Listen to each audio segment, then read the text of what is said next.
Padre, gostaria de saber como fazer para quebrar uma maldição que tem na minha família. Tem muita gente que crê que a sua família é vítima de uma maldição ou de outra bruxaria, de um malefício. Então, a primeira coisa é fazer o diagnóstico se realmente a sua família é vítima de maldição. E eu noto que, em geral, as pessoas têm uma tendência de ver maldição onde não existe maldição. Em geral, as pessoas atribuem ao demônio uma culpa que ele não tem. Exageram. Exemplos. Tem famílias, por exemplo, que uma coisa muito natural, que tem uma explicação natural, é, por exemplo, os hábitos, as virtudes. Nós aprendemos por exemplo, na minha família, a minha mãe nos ensinou a não dizer mentiras. Eu e os meus irmãos não dizemos mentiras, porque fomos habituados desde pequeno. Então, graças a Deus, ganhamos esses bons hábitos desde pequeno. Mas o mesmo vale para os maus hábitos, né?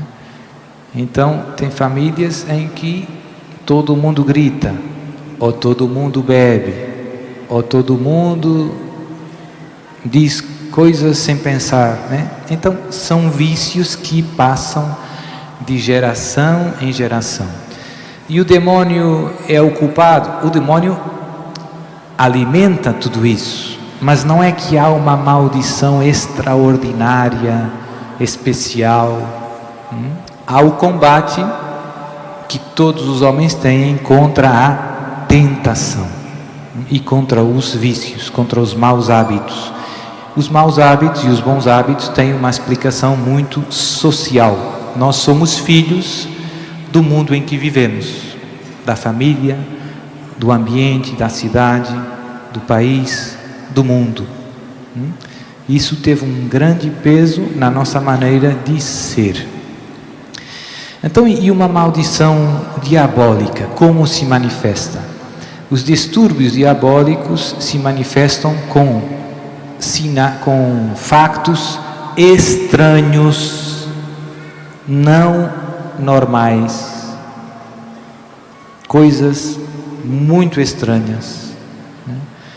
Sobretudo, um dos sinais mais certos, não é o único, para perceber que existe um distúrbio diabólico extraordinário é a aversão às coisas sagradas. Exemplo.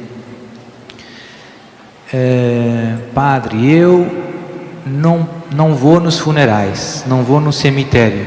Por que, minha filha? Porque quando entro no cemitério me sinto muito mal.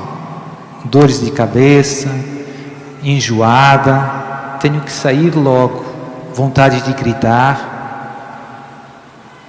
E minha filha, e tem mais alguém na sua família que tem esse problema? Ah, sim. Minha mãe também nunca vai no cemitério, porque quando entra no cemitério, ou na igreja, ou vai rezar o terço, se sente muito mal, começa arrotando, tem vontade de vomitar, dor de cabeça. E na geração dos seus avós, tinha alguém que... Sim, tinha. A minha tia-avó, irmã da minha avó, também tinha esse problema. Então você vê que há um padrão de distúrbios extraordinários de origem diabólica naquela família. Qual é a causa de tudo isso? Normalmente são duas possíveis grandes causas, com muitas variantes dentro delas. Uma é quando um antepassado dessa família consagrou a família ao demônio. mais explícita ou mais implicitamente. Infelizmente isto acontece, mas é pouco frequente. Mais frequente é quando uma família é vítima de um malefício, de uma bruxaria. Por exemplo, zangas com vizinhos.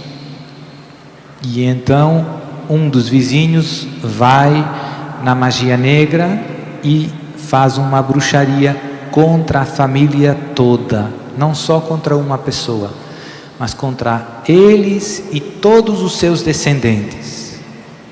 Então aí acontece aquilo que eu dizia no início: o demônio ataca de geração em geração, de geração em geração.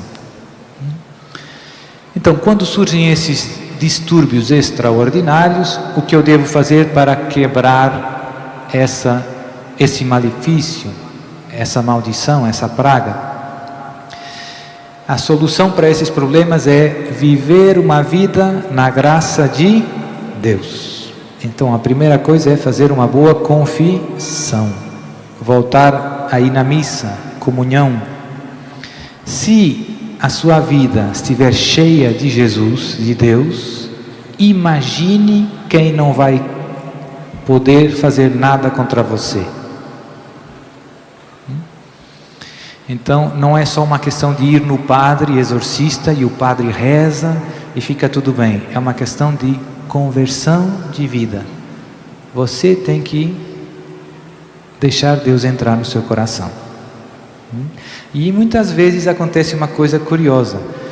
Quando uma pessoa que é muito atacada numa família começa a sua caminhada cristã, faz a sua confissão, volta na missa, no terço, o demônio já não consegue atacar mais ela, começa a atacar outra, que não era atacada. Vai pulando para aqueles que ainda não vivem na graça de Deus. E no final, se todo mundo viver na graça de Deus, acabou, não tem mais brecha. Nos casos graves, além da nossa conversão, dos sacramentos, também ajuda muito os exorcismos. Os exorcismos aceleram a libertação.